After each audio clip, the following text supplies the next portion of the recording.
I started nearly 15 years ago now, and I started here as a junior, straight from college, and I actually started here with another person as a design duo, which was quite unusual at the time because it's more of an ad industry thing than a design industry thing. My design team is me and 3 designers, so we all get to work on our own projects. Then I guess it depends on the scale of the project too, whether I'm directing another designer or people are reporting directly to Michael. It just depends if it's a small or a large project. I don't know if that answers that question at all.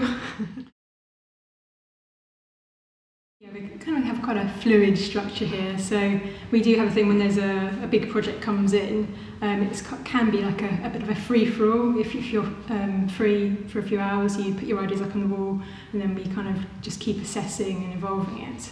And then obviously, when that first concept stage is out the way, the designer gets allocated to a project. But it just does seem to work out naturally that way. It's never really like, oh, who should do it? There's always someone that seems to be ready and available to do that project. I'm not quite sure how that works out, but it always has, so that's what we roll with here.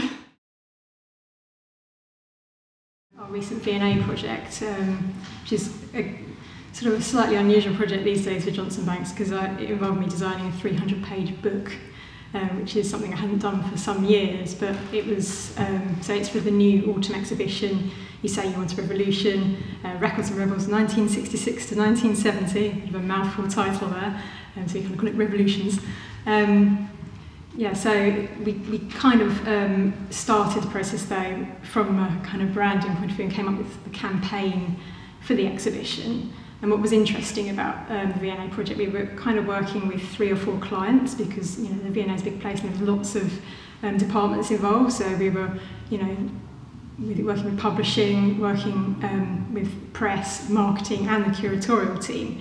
And because they all had their own briefs, trying to get them consistent across the board was kind of a unique challenge, which we relish in. So that was kind of a fun thing to do, to get them all on the same page, excuse the pun, being a book.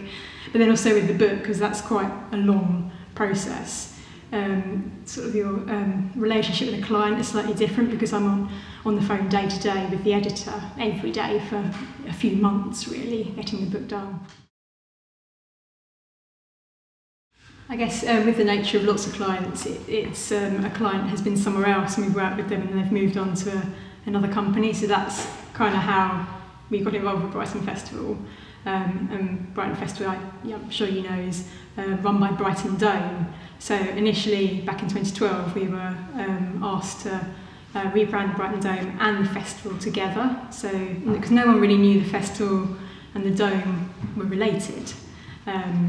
The festival had a different identity every year, and the Dome had a very kind of quite a corporate identity for such a vibrant cultural charity, really. So at the end of 2012 we launched the Brighton Dome's rebrand, and then for the last 3 years we've done the festival brand every year. So we started with their logo, and then every year they have a campaign. So we've done, I think, 3 years of campaigns now for the Brighton Festival. And what's lovely about that, you get a new theme every year because it's a different creative director every year, or guest director they call them.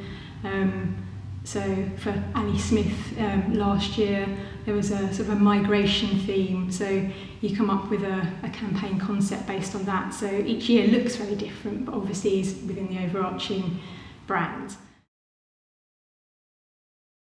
So I guess if there's a studio blog, write for that. It's always good to get involved also in education, so D&AD, helping students, going back and lecturing at your old colleges.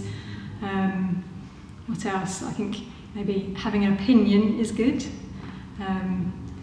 Creative director's not always right, so and I think they like being challenged sometimes. So I think that's always worth having, but obviously not too much of an opinion that's too strong. And being a team player, I guess, don't be the arrogant person that it's all mine, it's a shared and collaborative experience, and that works best in a small studio.